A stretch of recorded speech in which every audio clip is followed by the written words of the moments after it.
Hey everybody, it's me, Kajaya, and I'm here with a very special guest. Actually, when I first got into astrology, I saw this dude videos way back when. Then he disappeared. Then I tracked him down. And now he's here to talk about Why I disappeared. why he disappeared. Well, he has Jupiter in his eighth house, and also going through his Jupiter return.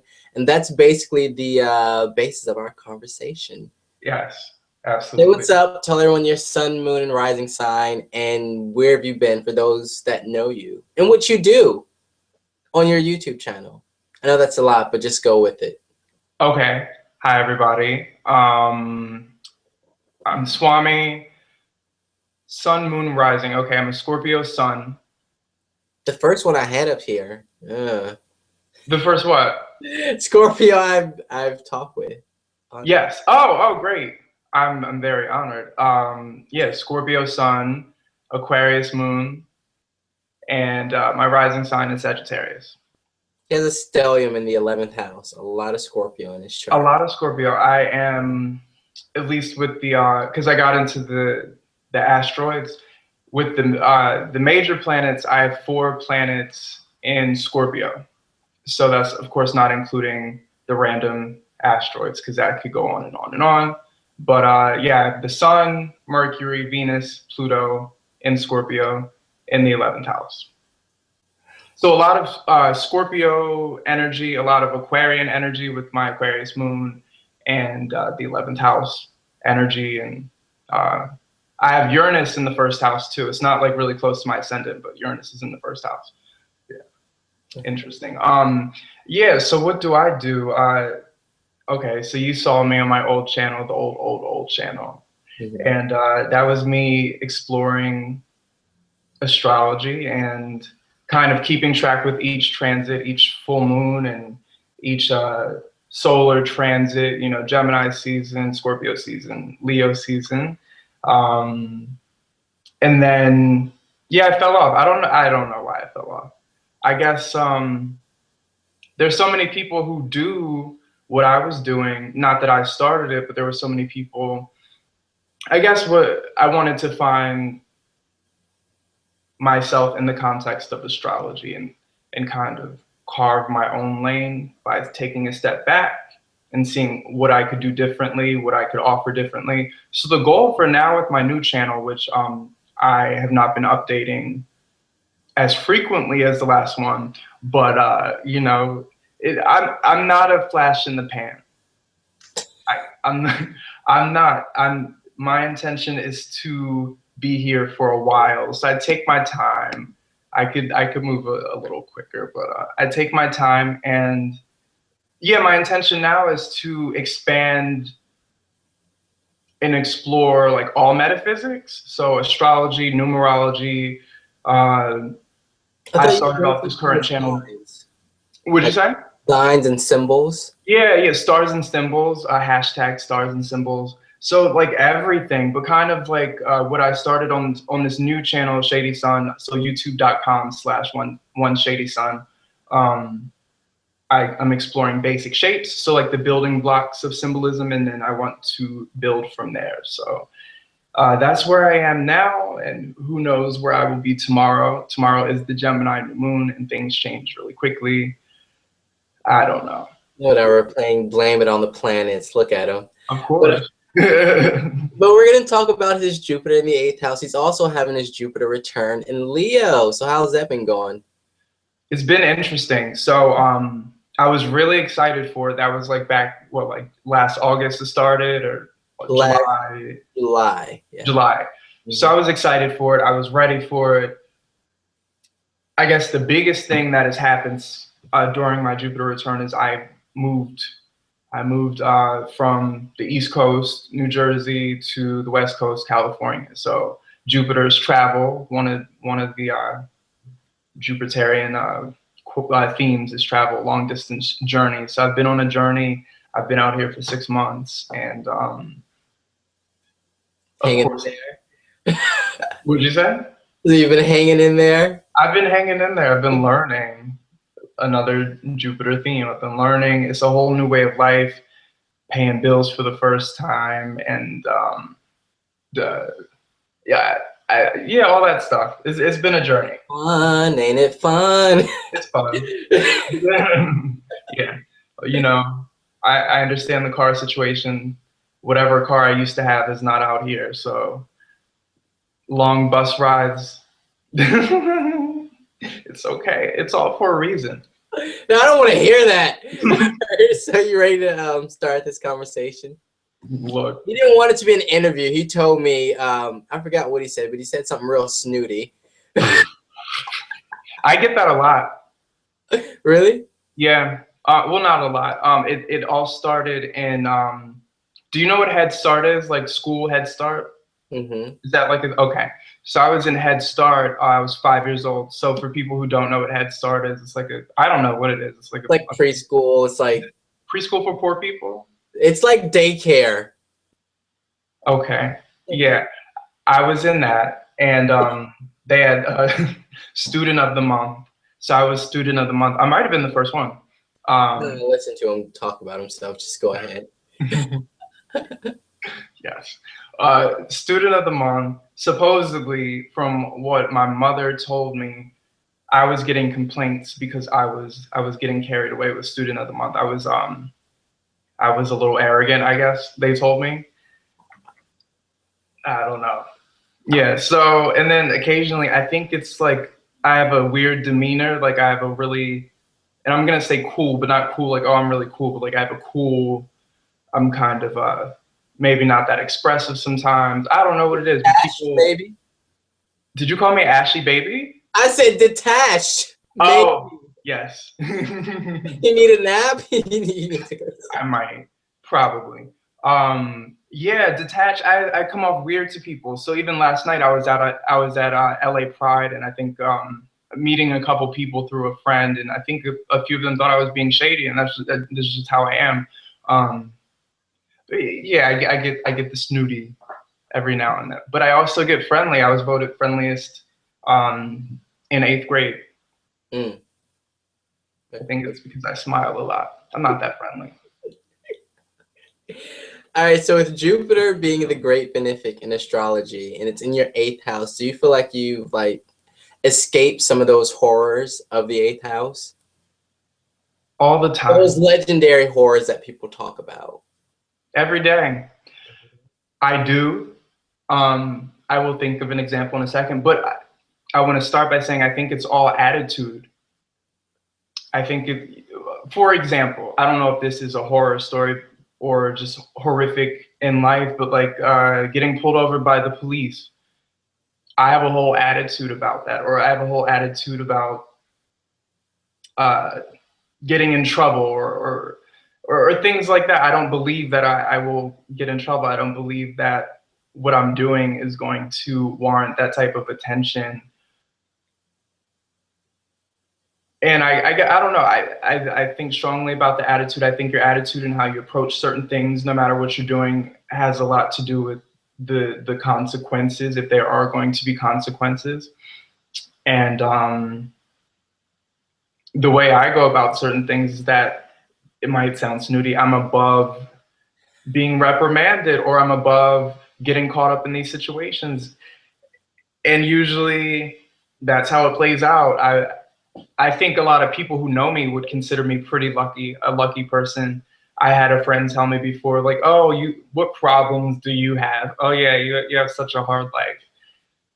I mean, and I didn't appreciate that. I think there's no point in comparing people's tragedies, but I just the way maybe I carry myself or the way that I project myself to people, I appear to be a lucky person, or that I escape certain situations.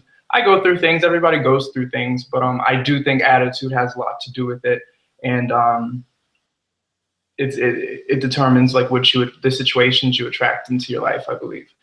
I'm trying to think of a specific situation. So he was like, "You can't touch me. I'm Yeah, above you. You can't arrest me, officer. Do you know who I am?" yeah. I'm a little testy with authority figures, people who try to kind of like impose upon my authority, because I believe we all have our own authority. I was in, I take the train, obviously. I take the train an hour and a half to work and back. So that's like 3 hours worth of traveling every day to get to Hollywood from where I live in LA. And LA is, compared to New York, especially, LA is so annoying with their they have the police officers, or like the metro police, like the mall security people, and they get on the train and they're like, "Where's your tap card? Show me your tap card." And they do it so much, and it's so annoying. So I was asleep one day because I was opening at the spa, and the lady like tapped me out of my sleep. I wasn't really asleep, but I like kind of exaggerated whatever sleepy state I was in. So she wouldn't talk to me. I'm like, "Get out of my face." So she taps me on my shoulder and she's like, "Tap card." I'm like, "How many times are you people gonna ask me for my tap card? You just asked me 5 minutes ago."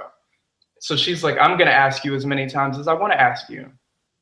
And I just looked at her and I went back to sleep. And she got off the train. I didn't show her any tap card. That's an example of how I approach life. Mm.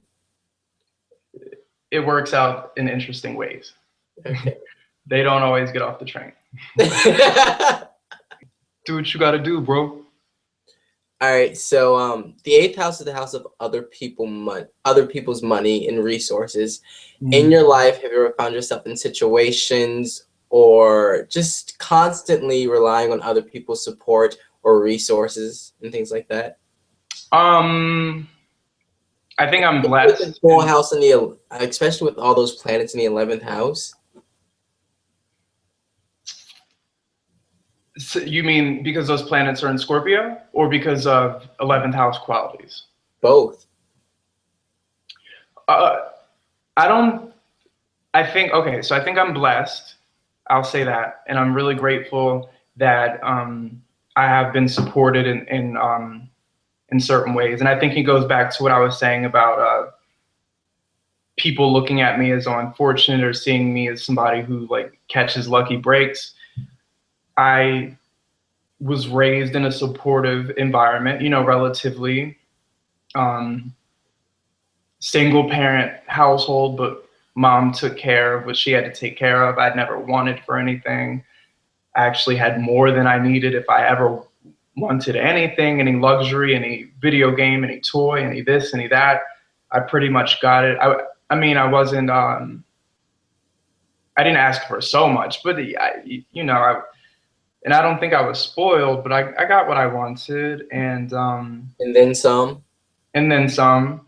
Yeah, I was the type of boy who I wasn't into the latest sneaker, and I wasn't into not so much like material, like clothes and whatnot, but I loved my Pokemon, so I got all the video games and movies. I was really into Disney, so I had all the Disney movies, like stuff like that, like superficial stuff. But as far as like, I took out a big loan for college.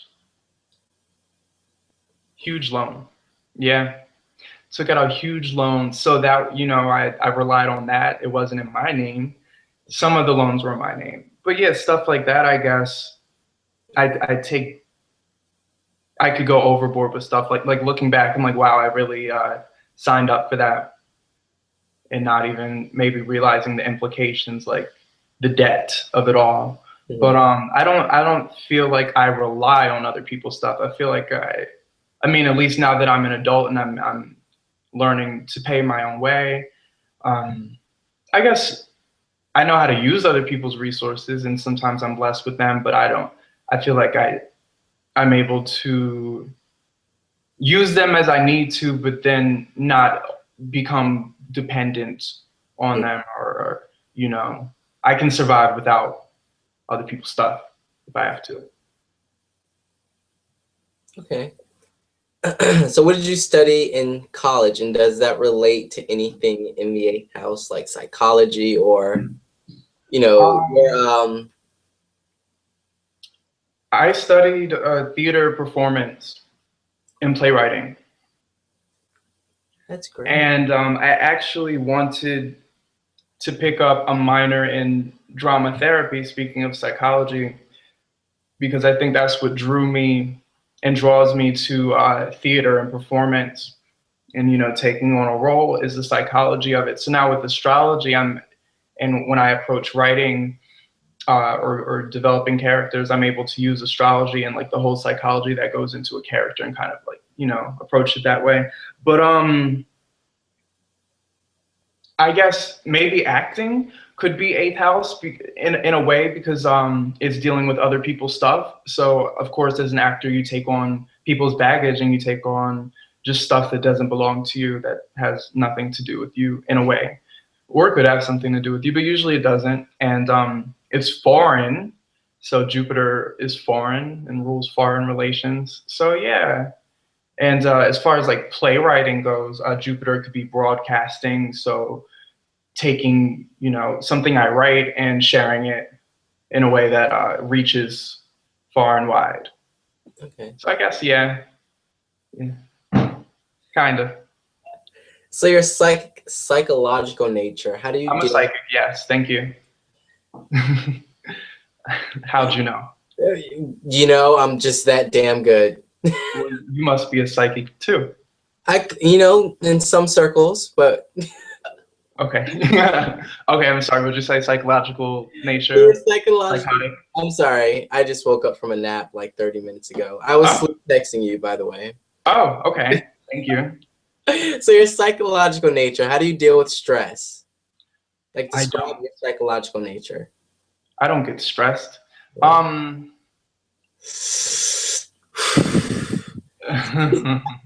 Not in a week. Not in a whole week. Stress. I feel like I'm actually really good at dealing with stress. And I maybe I can attribute that. I think I can attribute that to a few factors astrologically, but I'm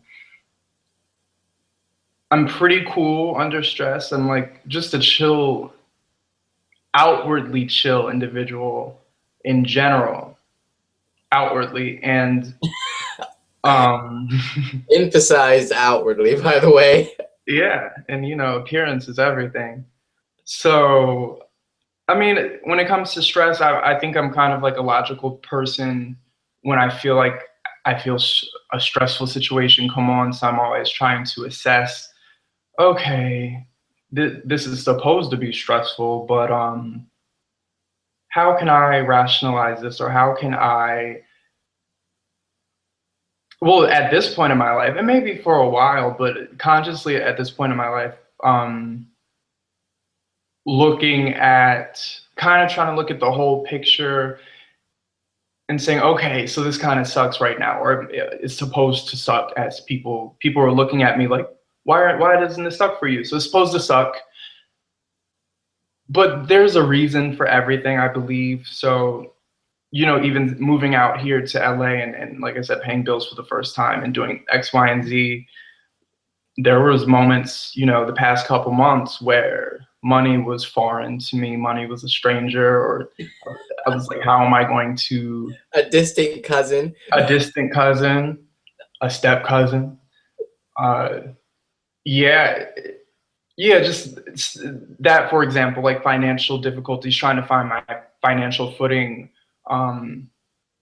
It's a weird situation, but I always know that it's going to be okay. So I might stress for a little bit. I might feel uncomfortable whether or not I show it, and it might really bother me, but there's always that thing at the end of the day. It's like, oh well, it's going to be, I know I'm going to be fine.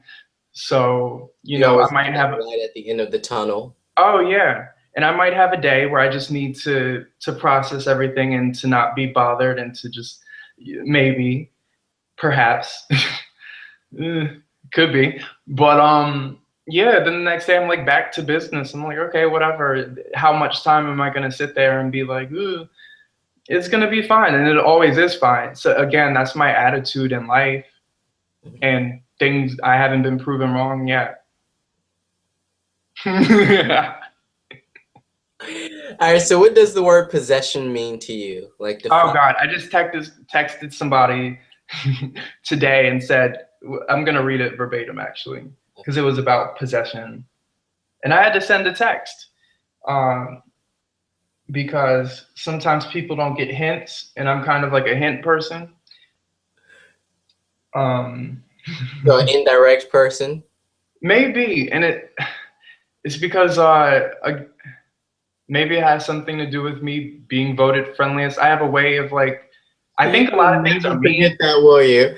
You No, will never forget that. I was obsessed as a child with being nice. Like I look back on my homework assignments when they would tell me to like describe myself or like write a little thing.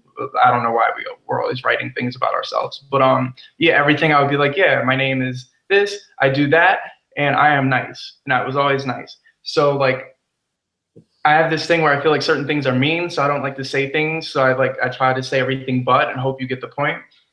So I said in this text about possession earlier. This is a 6-part text. I'm not reading the whole thing.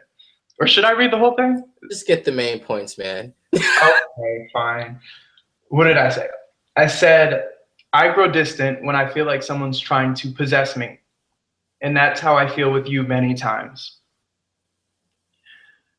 So I don't like to be possessed. As far as me possessing, I am probably, I would say I'm more obsessive than possessive. When it comes to people, I I want what I want when I want it, but I'm also not the type to try to own anybody because everybody is their own person and I'm my own person. I don't like having to answer to anyone. I've never been in a relationship.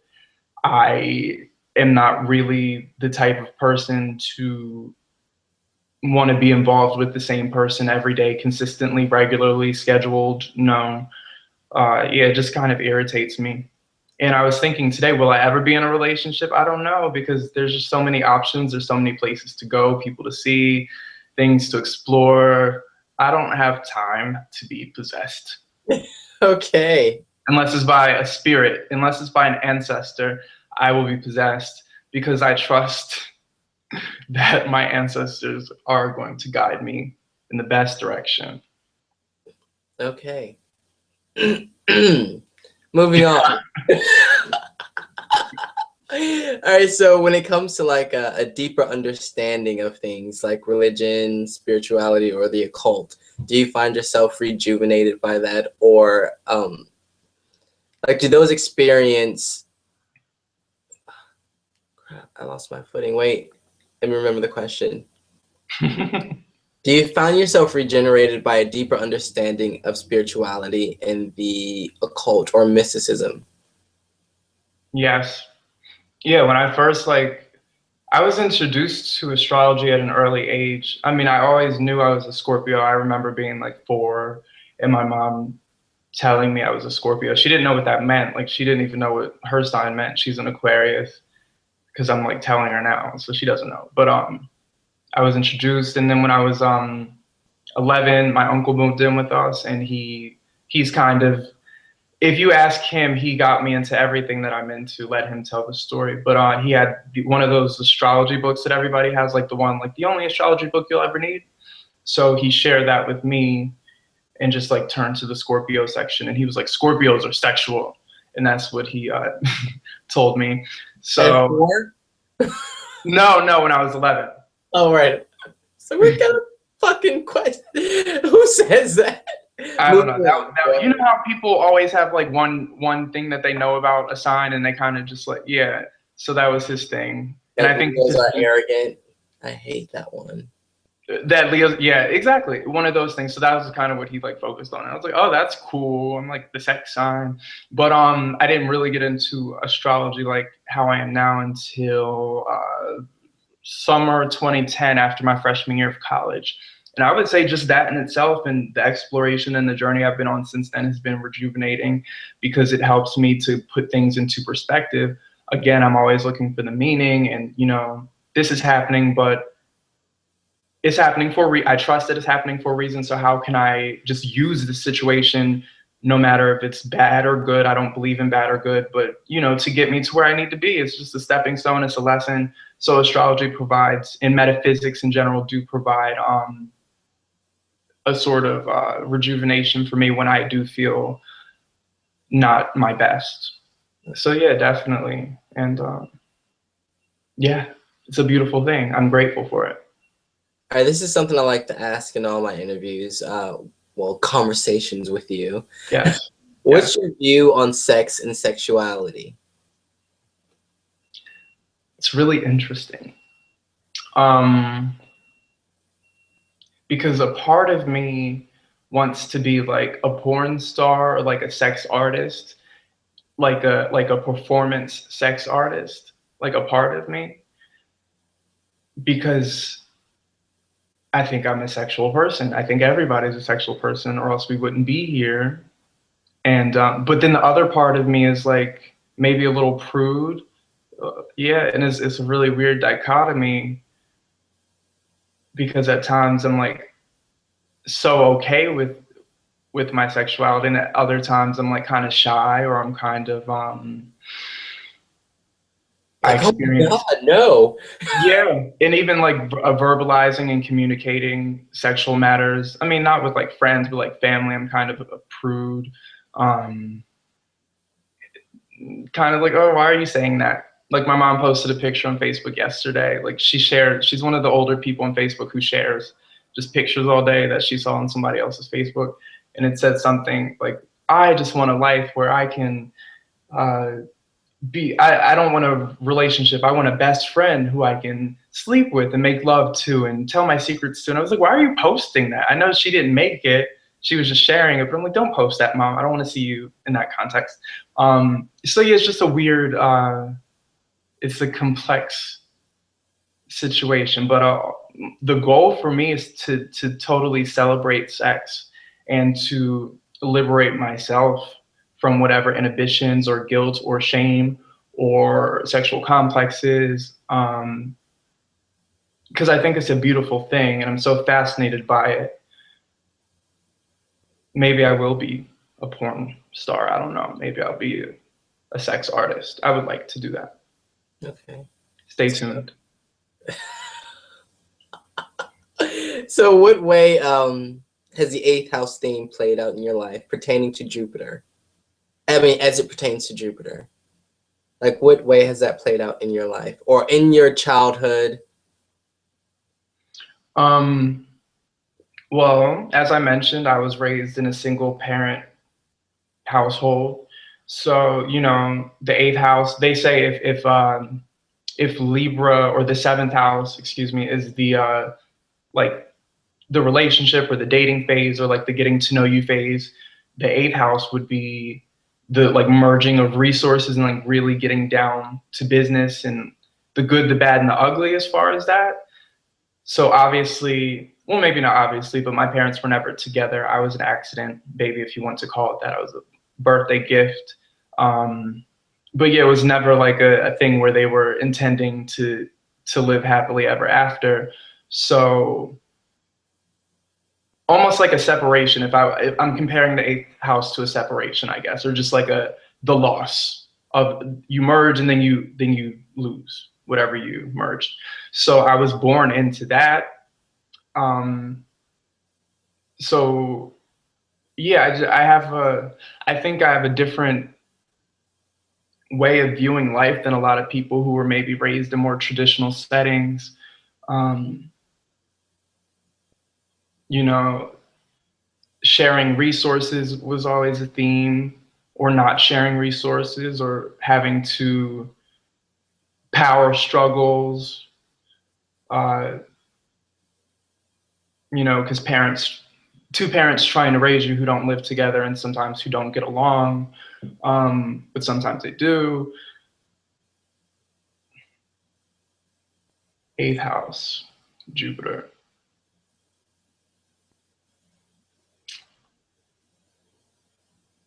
You've had a minute to rehearse your answers, man. I know, but I wanted it to be authentic. I guess,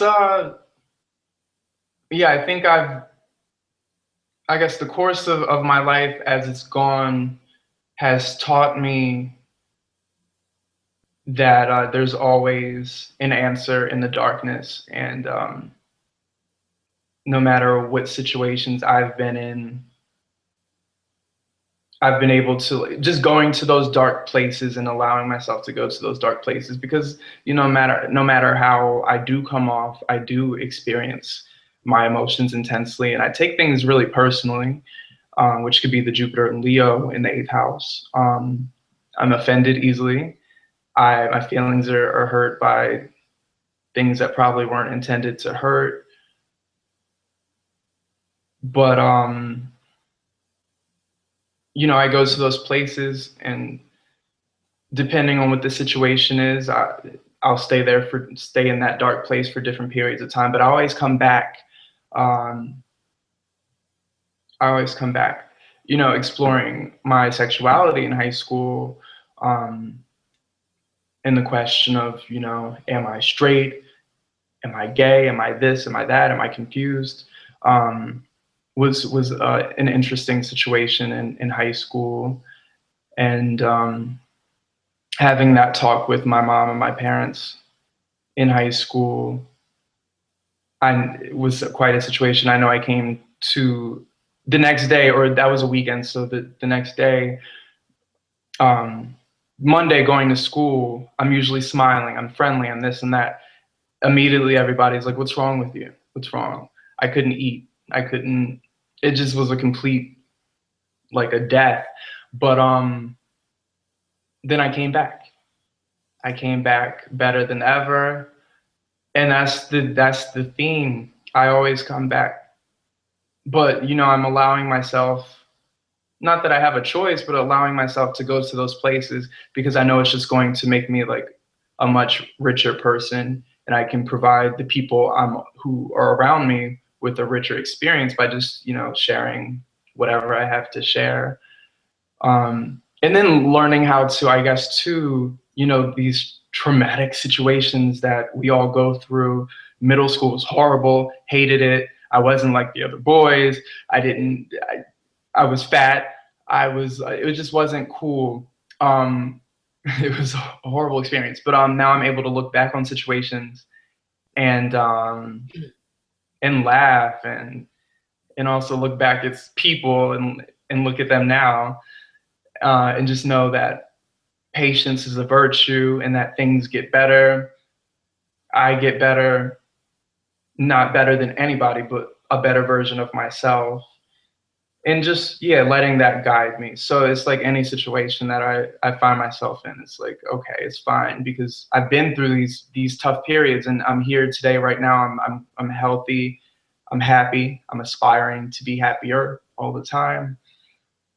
I'm blessed. You know, what can I complain about? So I guess if that answers the question, I hope it answers the question. In there somewhere was he. It always is. The answer is hidden. That's my experience of Jupiter in the 8th house. The answer is hidden. But, you know, if I have the courage to face the darkness, and the unknown, and the possibility of death, and losing everything that I thought I built up and that I've worked to establish, no matter what that is, I could lose it all. But just, you know, taking that chance usually proves rewarding. And I just have to keep telling myself every day that. Okay. So how often would you say you experience power struggles? How do they start, and how do you resolve them? I feel like I experience them all the time, and I don't know if the other party is privy to that. It could just be in my head, but I feel like I'm like a shade detector. I detect shade everywhere. And like sometimes I get bothered by things and other people don't, and I'm like, did you just miss? You just missed all that body language. You missed the nuance of the shade that was just thrown. I always see it, and maybe I look too much into things, but I don't think I do. I think I'm just really sensitive to people's like aggression. I also have Mars retrograde, opposite my ascendant, so I'm very sensitive to aggression and you know, aggressive attacks, even no matter how subtle they are. I can always feel it. So therefore, again, maybe I look too much into it, but in interactions, I'm always wondering what people mean, or like what they are trying to do. I don't like, Paranoid. a little bit.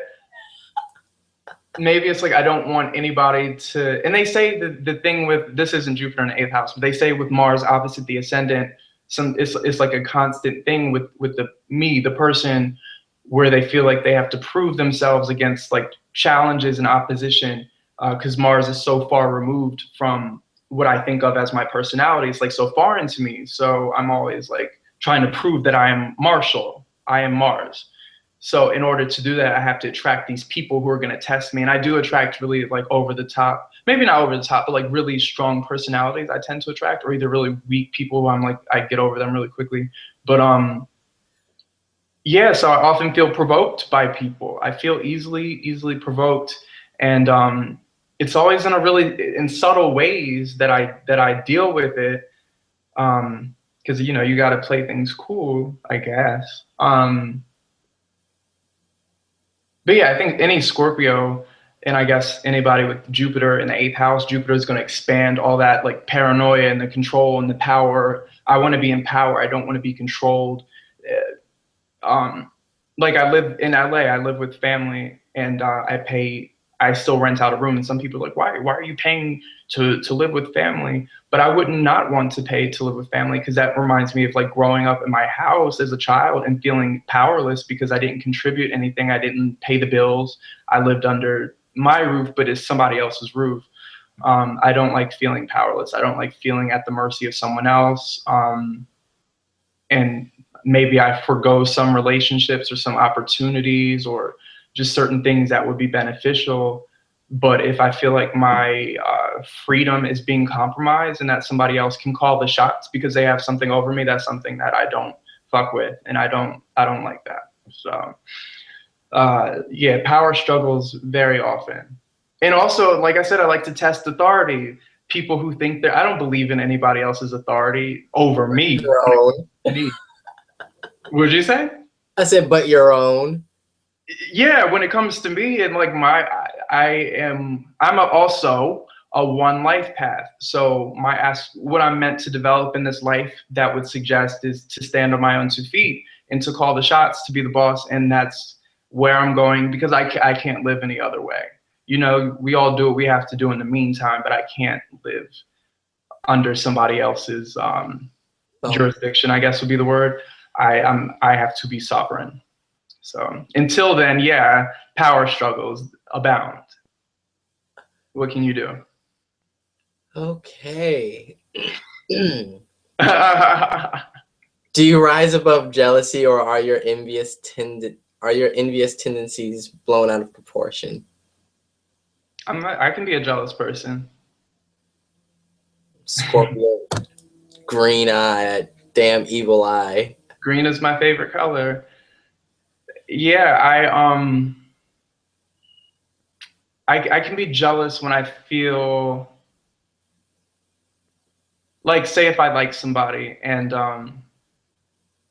they have they post a picture of someone else who might look as good as me, or how attractive I think I am, or more, or maybe they're more muscular than me because I'm really skinny. Just like certain things, if I feel like they have something over me, like something that triggers inferiority in me, then I get jealous. But if it's somebody who I'm not threatened by, I'm like, well, whatever, I don't care. I mean, that might be everybody. That's probably everybody. But yeah, when I feel jealousy, and that goes back to like the little girl who I liked in third grade. And I really, like I said, when I want what I want when I want it. And we dated for a day. And then the next day we got on the school bus and she was like, I don't want to date you anymore. And I was like, well, why, bitch? And she didn't answer me. She didn't have to, but she didn't. And I went home. She started dating the other boy who she was dating before me. Again, we were in third grade, mind you. And that just devastated me because he's my neighbor. And we were like playing football outside of his house. And I told them who I liked. And his sister was like, oh, that's my brother's girlfriend. And I was like, and I went home and I cried listening to Donnell Jones, Where I Want to Be.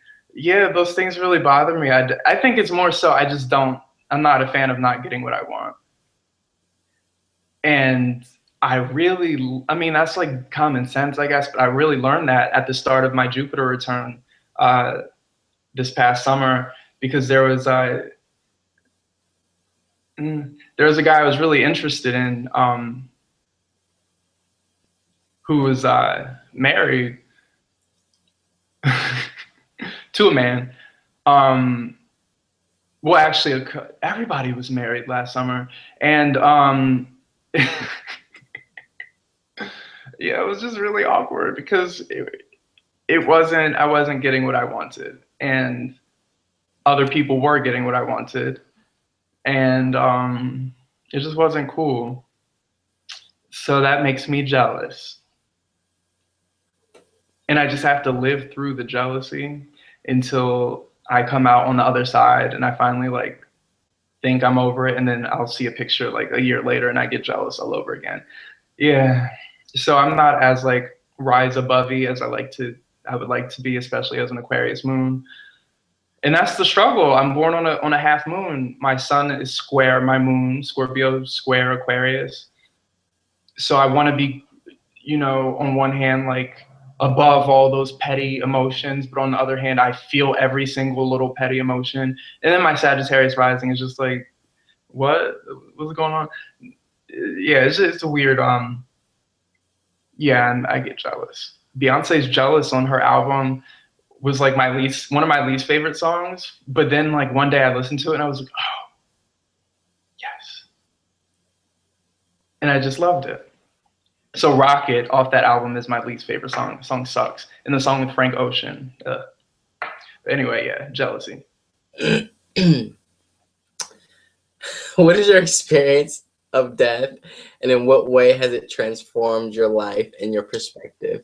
I didn't deal with death as a child like anybody I was really close to, like family or anything.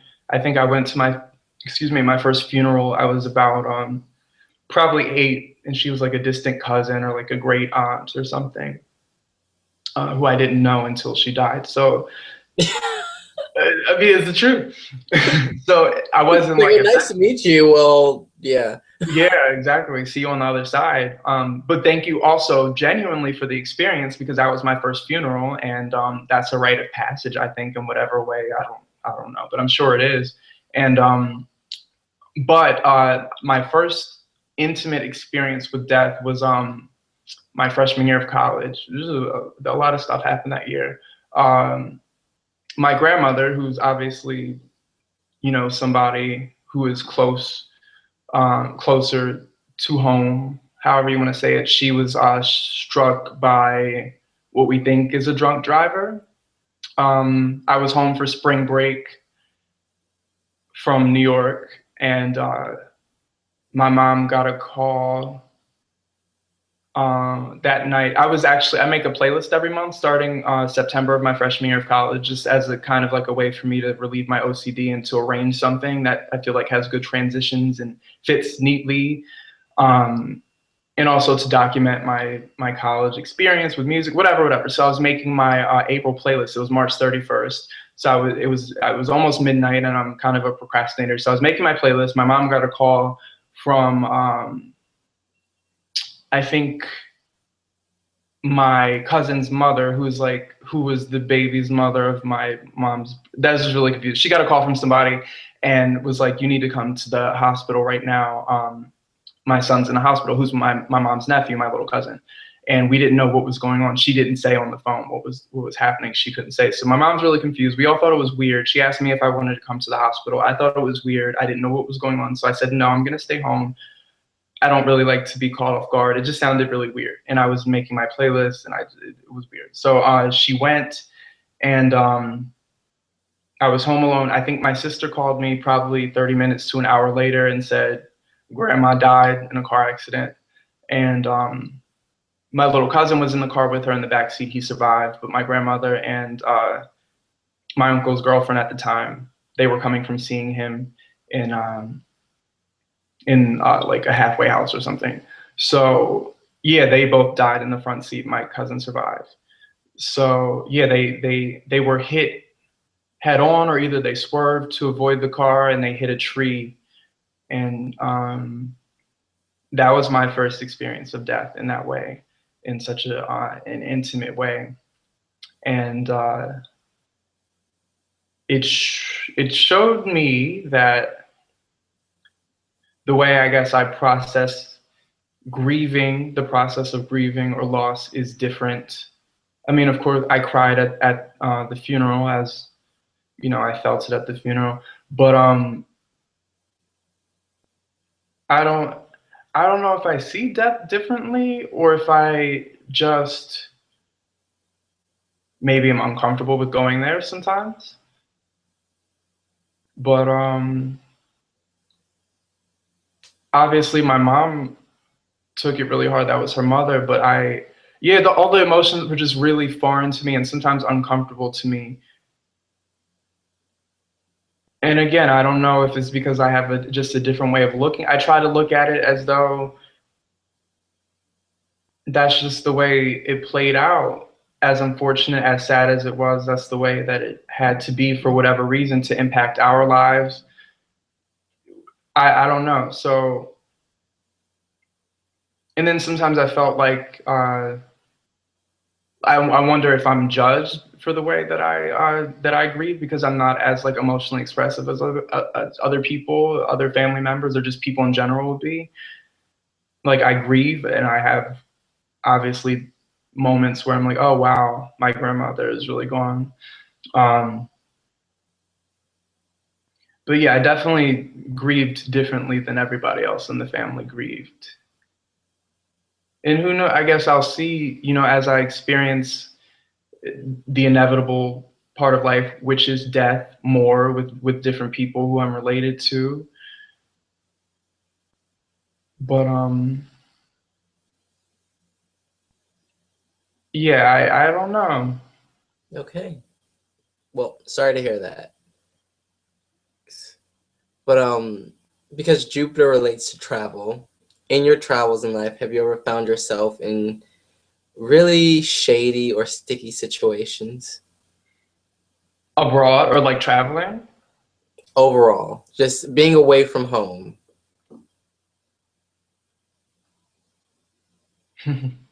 um, That laugh.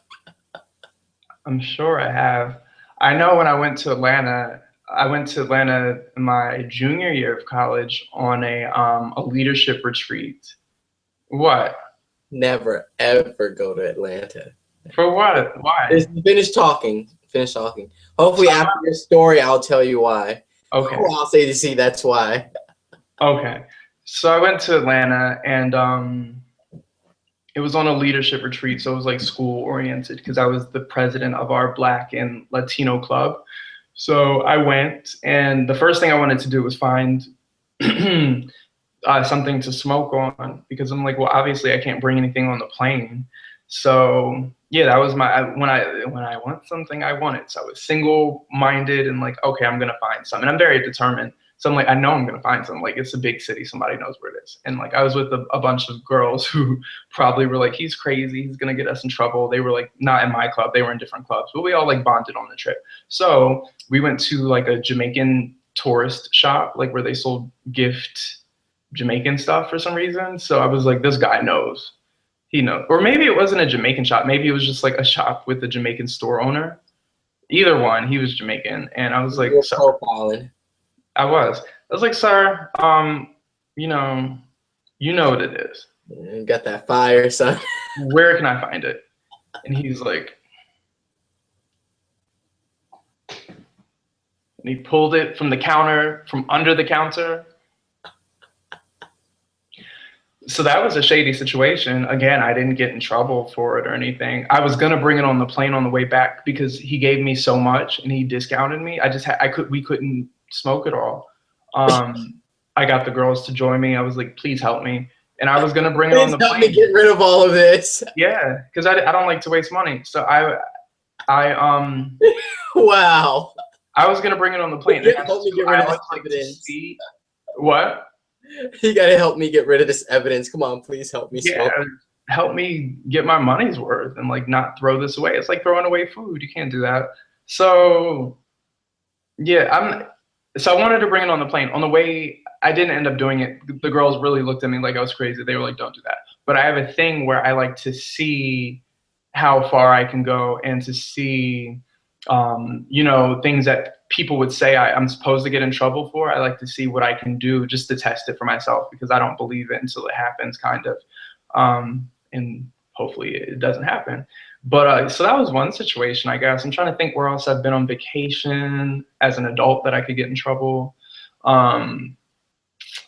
I know when my mom, she wanted to take a random trip to Niagara Falls and on the Canadian side when I was in high school, and she just like woke up one day. I was like, "Do you guys want to go to Canada?" And we were like, "Yeah." So we got in the car and drove like 8 hours, and we didn't have passports. You didn't need a passport at that time to go to Canada. We just had like state IDs from the trip we took the previous year on a Disney cruise. But when we got to the border, they were questioning us for a few minutes because I guess for a few reasons, maybe we didn't have the passport, and they were like, "What are these IDs?" And then they were like, "Where's the father? Does the father know that you?" Yeah, exactly. Like it could be the profiling is real, but they're like, "Where's the father? Does the father know these kids are with you and you're going to a different?" So it was really scandalous a little bit, and I was like, "Oh my God, don't let us get turned away because my mom's gonna she might have a breakdown. I don't have time for this." But we made it through, thank God. Yeah, where else have I been? Yeah, just a lot of weed stories traveling, and but it's all just worked out beautifully. When I was in Puerto Rico, I went to Puerto Rico for my birthday last year, and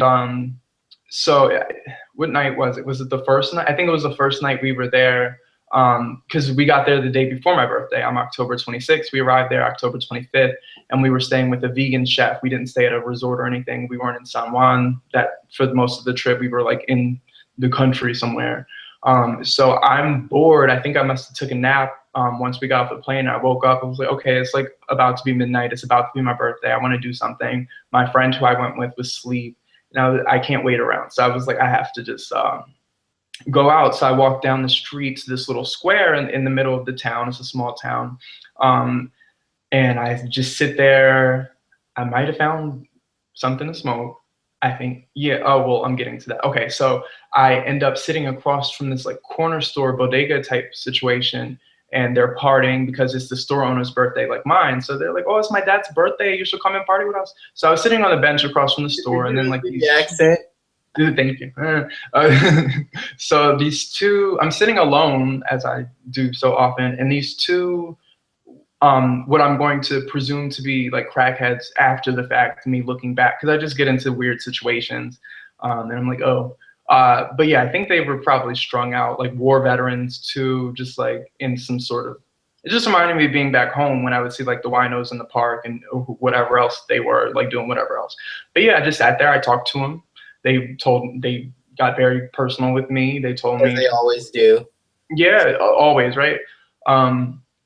Told me war stories, told me, about living in Puerto Rico, about their views on homosexuals, about their views on X, Y, and Z. They told me if anybody fucks with me to let them know because they know everybody. They always say that.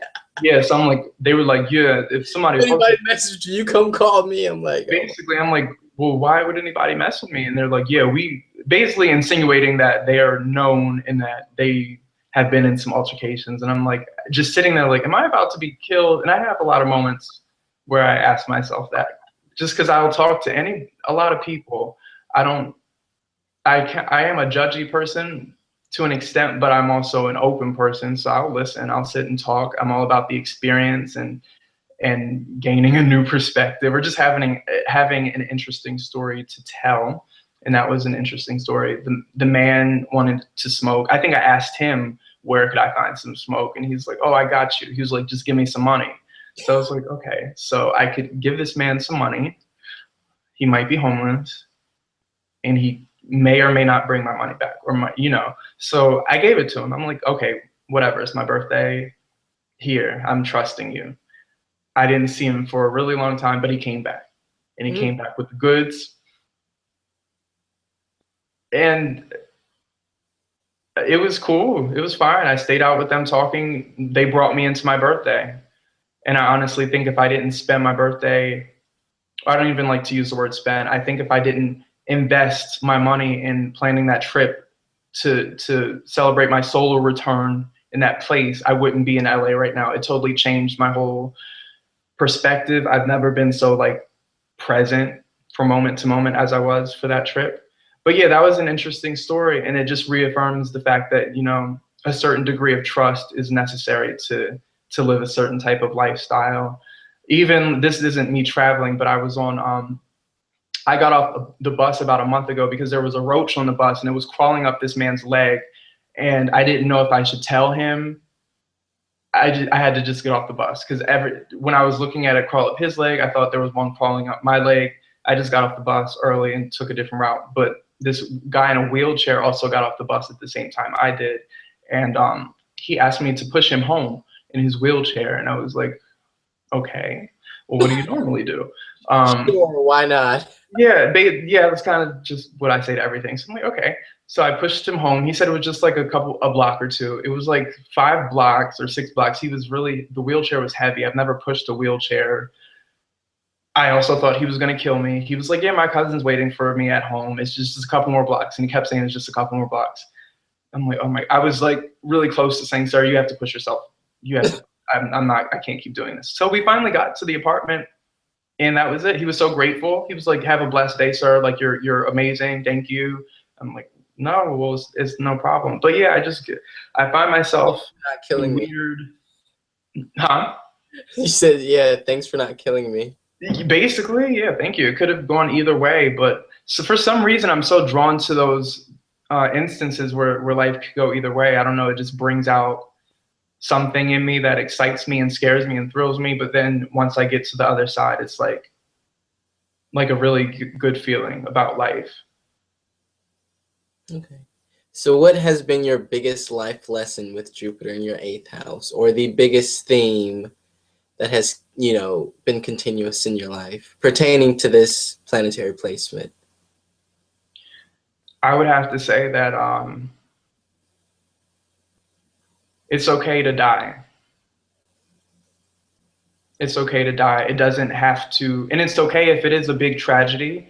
It's okay if tears are shed and the world ends, but it doesn't have to be that. Or at least it doesn't have to, it can be that at a moment, but it doesn't have to be that, because that's my experience and how I've encountered it. And I think that's okay. I think it's weird to some people, but I think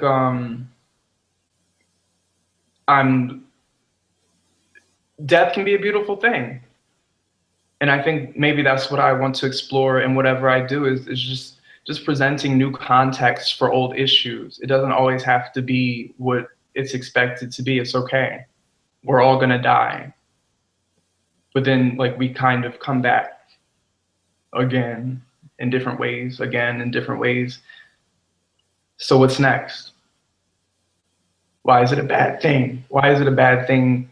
Excuse me, puberty. Why is it a bad thing to die? Okay. So that is our conversation. Do you have anything else you want to add? OneShadySun.com. Okay, I'll put the link below. Thank you for doing this. This was definitely interesting, like they always are. I swear these conversations just give me a whole new perspective on things, always opening up a can of worms into somebody's life. Yes. Yeah, this was therapeutic. Thank you. I Pay the man at the door.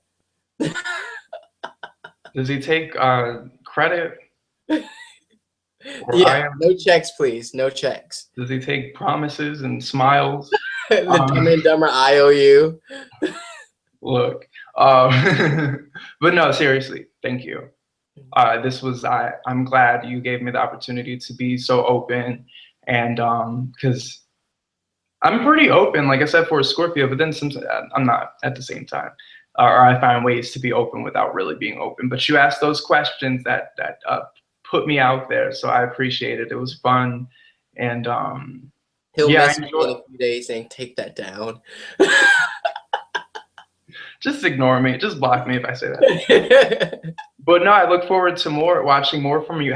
Do you have more for your 8th house series to do? I have Venus, Mars. I was thinking about getting someone to interview me for Mars, but I'm not trying to get on my public platform and be all open like that. Oh, you're Mars in the 8th house. And then I want to do Lilith in the 8th house because I think that'll be just interesting. Oh Saturn. yeah, I think those are the ones that I have left. nice.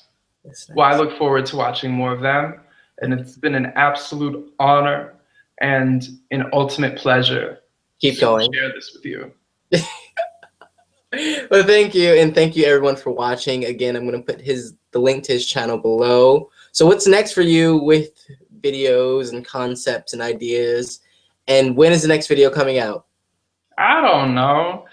I really don't know. It's all based on when I feel like I have to make a video, and that's why I used to think I think I had to like schedule everything, and I guess that would be helpful for people. But I'm not like interested in being helpful for people's structure. I'm interested in providing absolute inspiration and following my inspiration. So I don't know, but what's next is hopefully a lot more insight, a lot more goodness and beautiful information, and probably a lot of more celebrity stuff like current events, celebrities, looking at it in astrological context, because I have so much fun with that. Stars and symbols hashtag.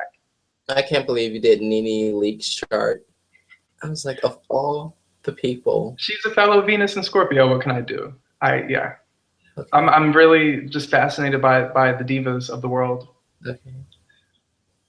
What's next for me is I'm going to be a celebrity,